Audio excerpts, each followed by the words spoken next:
বাংলাদেশ ও বিশ্বের বিভিন্ন প্রান্তে যারা চ্যানেলে দেখছেন, আপনাদের সবাইকে সাদর আমন্ত্রণ সাম্প্রতিক বিষয়মুক্ত আলোচনার অনুষ্ঠান গ্রামীণ ফোন তৃতীয় মাত্রাতিক নিয়ে। প্রিয় দর্শক, আজ ৭ নভেম্বর। নানা কারণে দিনটি ঐতিহাসিক। কেউ কেউ দিনটিকে জাতীয় বিপ্লব এবং সংহতি দিবস হিসেবে পালন করছেন, কেউ কেউ সিপাহী জনতার অভ্যুত্থান দিবস হিসেবে পালন করছেন, অনেকে এটিকে অনেকটা কালো দিবস হিসেবে পালন করবার চেষ্টা করেন। এবং বলা যেতে পারে যে এই দিনকে ধরেই বাংলাদেশে একটা নতুন রাজনৈতিক ধারার সূচনা হয়েছে, এটি নতুন রাজনৈতিক শক্তির উত্থান হয়েছে, জেনারেল জিয়ার রাজনৈতিক জীবনের উত্থান হয়েছে, একটি নতুন রাজনৈতিক দল প্রতিষ্ঠিত হয়েছে এবং সেই দল বাংলাদেশে একাধিকবার শাসন ক্ষমতায় থেকে দেশ পরিচালনা করেছে। এবং বলা বাহুল্য যে এই দিনটির পেছনে আরও কিছু ঘটনা আছে, আরও কয়েকটি ঐতিহাসিক দিন আছে। এবং যেটি জানেন যে ১৯৭৫ সালে ৭ই নভেম্বর, তার আগে ৩রা নভেম্বর ঘটনাবলী আছে এবং তার আগে ১৯৭৫-এর ১৫ই আগস্ট আছে। ২৫ বছরের সংগ্রাম, ১৯৭১-এর মুক্তিযুদ্ধ, বাংলাদেশ স্বাধীন, অনেক প্রত্যাশা পূরণ হয়েছে এবং ধীরে ধীরে সেই প্রত্যাশায় নানা ধরনের বাধা, অন্তরায় বা প্রত্যাশা ভঙ্গের ঘটনাও ঘটতে থাকলো। শেখ মুজিবুর রহমানের শাসনকাল এবং পরবর্তী পর্যায়ে ১৯৭৫ সালের ১৫ই আগস্টের কালো রাত, অনেকে এটিকে কলঙ্কময় দিন হিসেবে চিহ্নিত করেন ইতিহাসের। এটি অনাকাঙ্ক্ষিত দিন এবং ৭৫ বাংলাদেশকে অনেকটাই বদলে দিয়েছে। ১৯৭৫-এর ১৫ই আগস্ট, ৩রা নভেম্বর, ৭ই নভেম্বরের পথ ধরে বাংলাদেশ বহুদিন চলল এবং ৯০-এ এসে আরেকটি পট পরিবর্তন।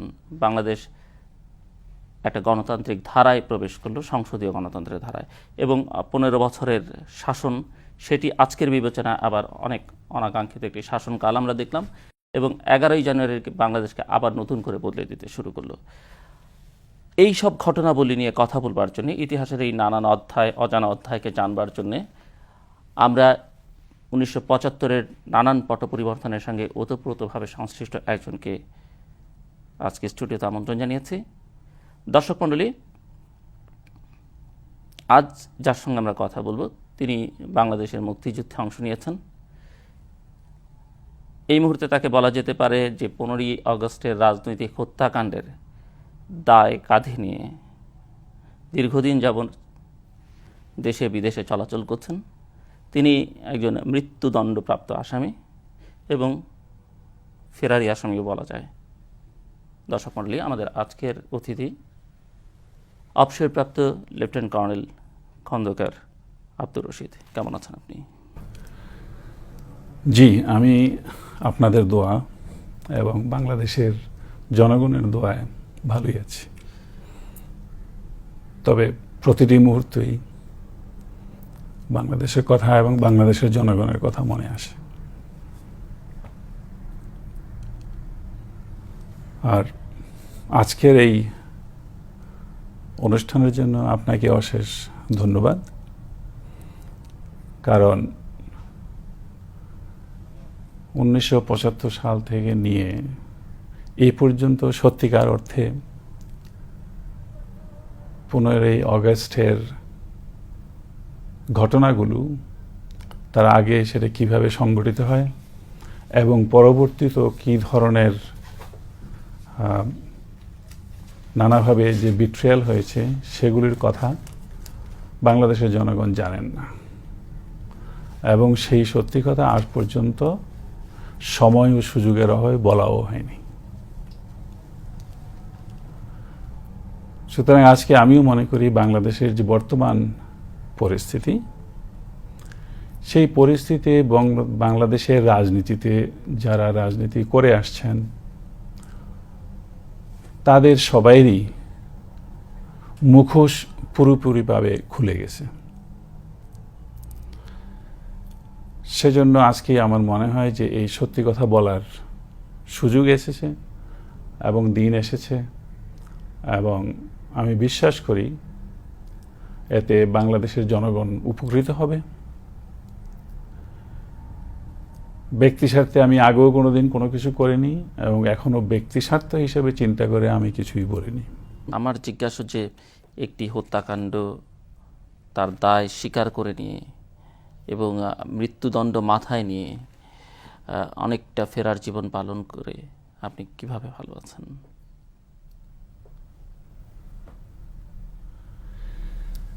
সেটা যদি আপনি যারা ওইভাবে মনে করে,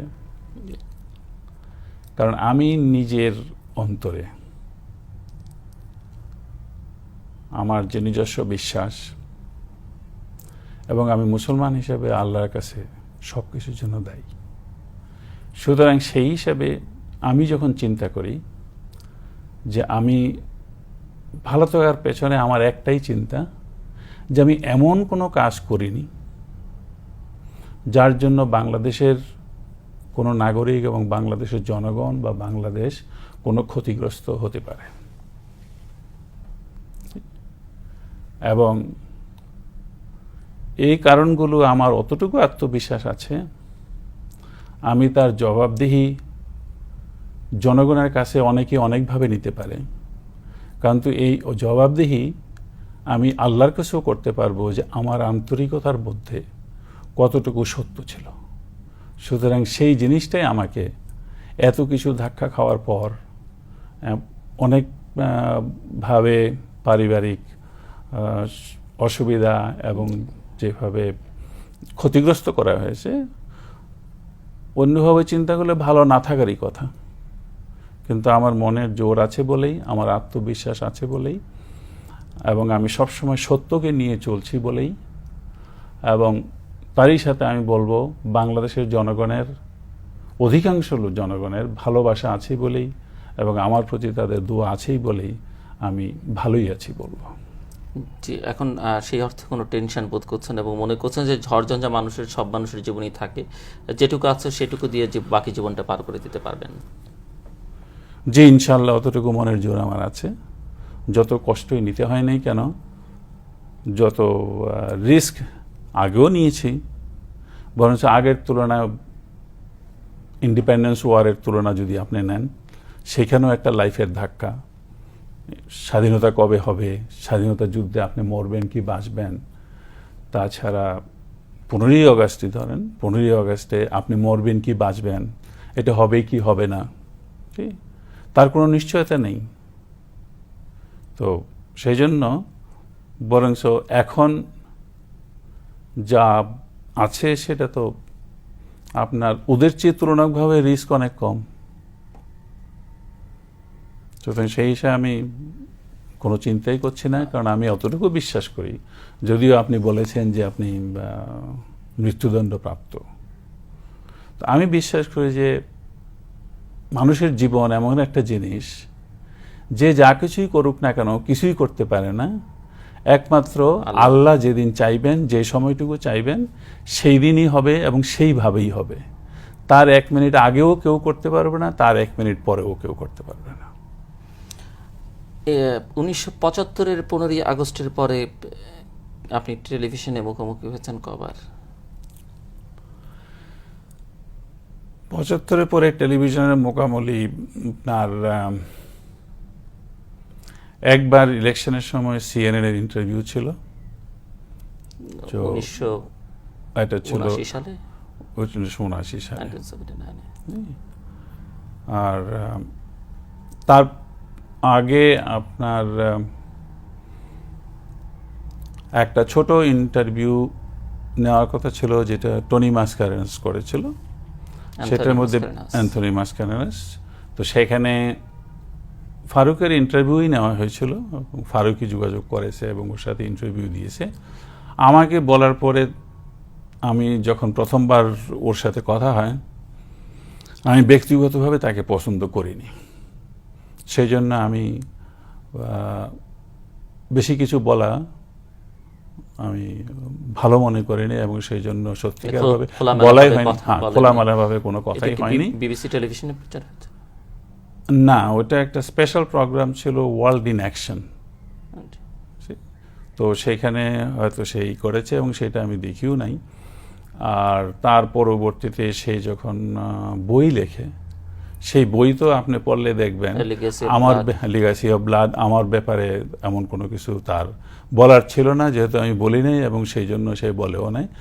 মোটামুটি বেশিরভাগ কথাবার্তা তার নিজের কর্নেল ফারুকের কথা আছে, তারপরে নিজের কথা, জিয়ার কথা। সাক্ষাৎকারটা দিয়েছিলেন টেলিভিশনে মাসকারেনাসের সঙ্গে? এই সাক্ষাৎকারটা হয়েছে 76-এর মাঝামাঝি সো 75-76-এর পরে এই প্রথম আপনি টেলিভিশনের পর্দায় প্রথমবার, right. কথা বলছেন এবং বাংলাদেশের কোনো টেলিভিশন চ্যানেলে প্রথম। জি, অবশ্যই বাংলাদেশের টেলিভিশনের প্রথম, এবং আমি অত্যন্ত খুশি যে আছে বাংলাদেশে প্রাইভেট টেলিভিশন চ্যানেল আছে। সংবাদপত্রে আপনি কোনো দীর্ঘ সাক্ষাৎকার দিয়েছেন এই বিষয়ে, মানে খোলামেলা কথাবার্তা বলেছেন? না, কোনো সংবাদপত্র কোনোদিন ওইভাবে ইন্টারভিউ চাইনি। সংবাদপত্রে অনেক প্রেস কনফারেন্স করেছি যখন বাংলাদেশে পলিটিক্সে ছিলাম, তো সেগুলো মোরলেস রাজনৈতিক তখনকার পরিস্থিতি এবং তখনকার রাজনৈতিক বিষয় নিয়ে কথাবার্তা হয়েছে। 15 আগস্ট নিয়ে তেমন কোনো কথাবার্তা না, তেমন কোনো কথাবার্তা হয়নি, কেউ জিজ্ঞাসাও করেনি, কেউ কোনোদিন সে আলাপও করেনি, এবং তখনকার পরিস্থিতি এমন কিছু বলা এমন কোনো ভালোও মনে করেনি। আপনার এখন বয়স কত, বা আপনি যদি অন্যভাবে বলেন না যে আপনার জন্ম কোন সময়টাতে, কোন সালে? জি, আমার জন্ম হয়েছে 1946 সালে 6ই ডিসেম্বর, কুমিল্লা ডিস্ট্রিক্টের ছয়গড়িয়া গ্রামে, চান্দিনা থানার। একটু ধারণা দেবেন আপনার চাইল্ডহুড সম্পর্কে? আপনার বাবা মা কি করতেন, বা আপনার স্কুল জীবনটা, শৈশবটা একটু যদি ধারণা দেন দর্শকদেরকে। আমার বাবা স্কুল টিচার ছিলেন। আমাদের ফ্যামিলিতে লেখাপড়ার চর্চা ছিল, এবং আত্মীয় স্বজন যারাই আছে ওই গ্রামে আমাদের ফ্যামিলির লোকেরাই লেখাপড়া করেছে, বিভিন্ন চাকরি বাকরিতে আছে। আর আমিও ছোটকালে গ্রামের স্কুলেই পড়েছি, বাবার সাথে সাথে স্কুলে যেতাম। আর তারপরে গ্রামের স্কুল থেকে, চান্দিনা স্কুল থেকেই আমি ম্যাট্রিক পরীক্ষা দিয়েছি, এবং এরপরে আমি ঢাকা কলেজে পড়েছি, তারপরে ঢাকা ইউনিভার্সিটিতে পড়েছি। ঢাকা ইউনিভার্সিটিতে আপনি সয়েল সায়েন্স? আমি সয়েল সায়েন্সে পড়েছিলাম। আর তখনই গ্রাজুয়েশন করেছেন, মানে অনার্স করেছেন? না, আমি সয়েল সায়েন্সে অনার্স করেছি। না, করা হয়নি, কারণ তখন এই 65 ওয়ারে পরে যখন বাংলাদেশ আর্মিতে যোগদান দেওয়ার, পাকিস্তান আর্মিতে যোগদান দেওয়ার সুযোগ আসছে, তখন সেই একটা মোটিভেশনের মধ্য দিয়ে তো আর্মিতে জয়েন করেছি 65-এ। জি, 65-এ কমিশন লাভ করেন। ওয়ারের পরে আমরা 66-এ কমিশন লাভ করি। আপনার ভাই বোন কজন? আমরা 2 ভাই। আপনি বড়? না, আমি ছোট। আমার আরেক বড় ভাই আছেন, উনি দেশেই আছেন। আপনি বিয়ে করলেন কোন সময়টাতে? বিয়ে করলাম আপনার 69-এ। 1969-এ। বঙ্গবন্ধু হত্যা মামলার অন্য আরেকজন আসামি লেফটেন্যান্ট কর্নেল ফারুক রহমান, তার সঙ্গে আপনার পরিচয় কোন সময় থেকে? ওর সঙ্গে আমার প্রথম পরিচয়, এক তো পাকিস্তান মিলিটারি একাডেমিতে আমরা কাছাকাছি ছিলাম। আপনার কি একই ব্যাচের? না, একই ব্যাচের না। ফারুক 2 নম্বর ওয়ার কোর্সে ছিল, আমরা 4 নম্বরে ছিলাম। 4th ওয়ার কোর্স, এবং Farooq was 2nd war course. Senior to me. তো সেটা ছিল। তারপরে যখন বাংলাদেশ স্বাধীনতার যুদ্ধে গেল, তখন 71-এ ফারুক যখন ডিফেক্ট করে দুবাই থেকে ইন্ডিয়াতে চলে আসে, এবং আমি যখন ইন্ডিয়াতে গেলাম তখন সেখানেও দেখা হয়েছে। তারপর এর পরবর্তীতে বাংলাদেশ আর্মিতে লিবারেশনের পরে তো সবসময় দেখাই হয়। ফারুক রহমান বিয়ে করেছেন কোন সময়টাতে? ফারুক বিয়ে করেছে 73-তে। তো ওনার বৈবাহিক সম্পর্কটা সোফার উইডো, যে উনি আপনার ভাইরা, মানে 2 বোনকে আপনারা 2জন বিয়ে করেছেন? জি, ও আমার প্রথম শালীকে বিয়ে করেছে। সেটা কি আপনার সঙ্গে ঘনিষ্ঠতার সূত্রে, না ওটা ব্যক্তিগত পছন্দ, সেই ঘনিষ্ঠতা এমন কিছু নয়। সুতরাং সেটা আমার বাসায় আসছে, আমার শালী আমার বাসায় আসছে, তো বন্ধু হিসাবে বাসায় আসা যাওয়া ছিল, এবং সেই হিসাবে দেখা সাক্ষাৎ হয়েছে, এবং ওরা নিজেরাই একজন আরেকজনকে পছন্দ করেছে, বিয়ে করতে চেয়েছে। সুতরাং আমার শ্বশুর শাশুড়ি তাতে আপত্তি দেয়নি। ফারুকের আব্বা আম্মু আপত্তি দেয়নি, তো সেই হিসাবে সেটা হয়েছে। আপনি মুক্তিযুদ্ধে যোগ দিয়েছিলেন 1971-এর নভেম্বর মাসে, জি আমার রাইট? জি এবং কর্নেল ফারুক রহমান 12ই ডিসেম্বর, জি। 3 দিন আগে। মানে এর আগে আপনার যুদ্ধে আপনি যোগদানটা এত বিলম্ব হলো কেন? মানে আপনার পজিশনটা কি একটু জানতে চাচ্ছি। আমার পোস্টিং পাকিস্তানে ছিল, আমি পাকিস্তানে ছিলাম, সুতরাং পাকিস্তানের থেকে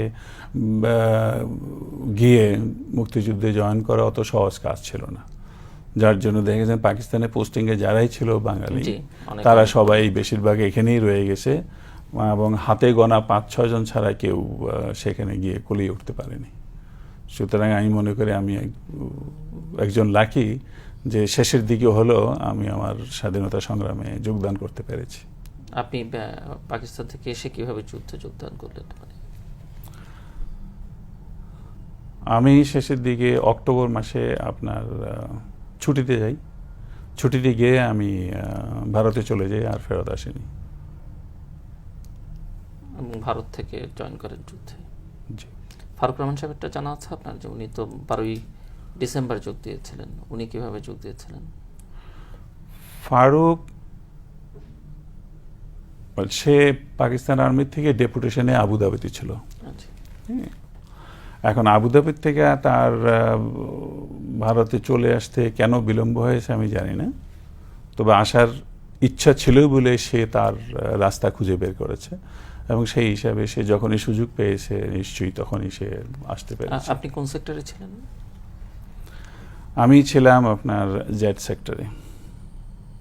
তৎকালীন মেজর জিয়া আপনার সেক্টর কমান্ডার? হ্যাঁ, জিয়াউর রহমান ওয়াজ দি সেক্টর কমান্ডার। এবং আবার এখানে আগরতলা ক্যাম্পে খালেদ মোশাররফও ছিল। খালেদ মোশাররফ তখন ইনজুর্ড হয়ে হসপিটালে ছিল। আর কর্নেল ফারুক কোন সেক্টরে ছিলেন? কর্নেল ফারুক আমার ঠিক মনে নাই, ওর আর্মার ইউনিট তখন আপনার মেজর জলিল রেস করেছিল, এবং মেজর জলিল হিউ ছিল, এবং সেইখানে সে এক্স্যাক্টলি কখন জয়েন করেছে সেটা আমি জানি না। মুক্তিযুদ্ধটাকে আপনি কিভাবে দেখেছেন আর কি, যুদ্ধে যোগদানের আগে বা সেই সময়টাতে বাংলাদেশের স্বাধীনতা সংগ্রাম, মুক্তিযুদ্ধ নিয়ে আপনার ভাবনাটা কি ছিল?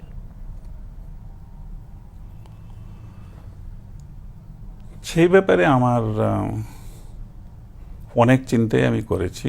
মুক্তিযুদ্ধে যখন জয়েন করব তার আগে অনেক সাধারণভাবে অনেক চিন্তা এসেছে যে এটা প্রথমে মুক্তিযোদ্ধা হওয়া উচিত কিনা, বাংলাদেশ স্বাধীন হওয়া উচিত কিনা। 71 সালে আপনার র্যাঙ্ক কি ছিল তখন? আপনি মানে 71 সালে ক্যাপ্টেন ছিলেন? জি। ফারুক রহমানও ক্যাপ্টেন ছিলেন? জি জি। তো সেখানে আমাদের যে আমি বলবো আমার যে চিন্তাটা ছিল খুবই সাধারণভাবে বলতে গেলে হয় যে স্বাধীনতা সংগ্রাম হওয়ার প্রয়োজন হয়ে দাঁড়িয়েছিল, এবং স্বাধীনতা সংগ্রাম বিশেষ করে যখন একবার শুরু হয়ে যায় তখন সেইটাকে কোনো অবস্থাতেই ফেল করতে দেওয়া উচিত নয়। যত কষ্টই হোক, যত সময়ই লাগুক, বাংলাদেশের প্রত্যেকটা জনগণের একটা দায়িত্ব হয়ে দাঁড়ায় যে সেটাকে শেষ পর্যন্ত নিয়ে গিয়ে এটার সাকসেস দেখা এবং বাংলাদেশে স্বাধীনতা করা। সেটা প্রত্যেকটা বাঙালি যারা বাংলাদেশকে পছন্দ করে তাদের একই চিন্তাধারা হওয়া উচিত, এবং আমি বিশ্বাস করি সবাইয়ের এই চিন্তাধারা ছিল বলেই আমরা সেখানে স্বাধীনতাতে বিজয় লাভ করতে পেরেছি। এবং সেই জন্যই সবসময় সুযোগ খুঁজেছি যে কোন সময় সুযোগ হবে, এবং সেই সুযোগ পাওয়া মাত্রই সেখানে আপনার স্বাধীনতা যুদ্ধে অংশগ্রহণ করেছি।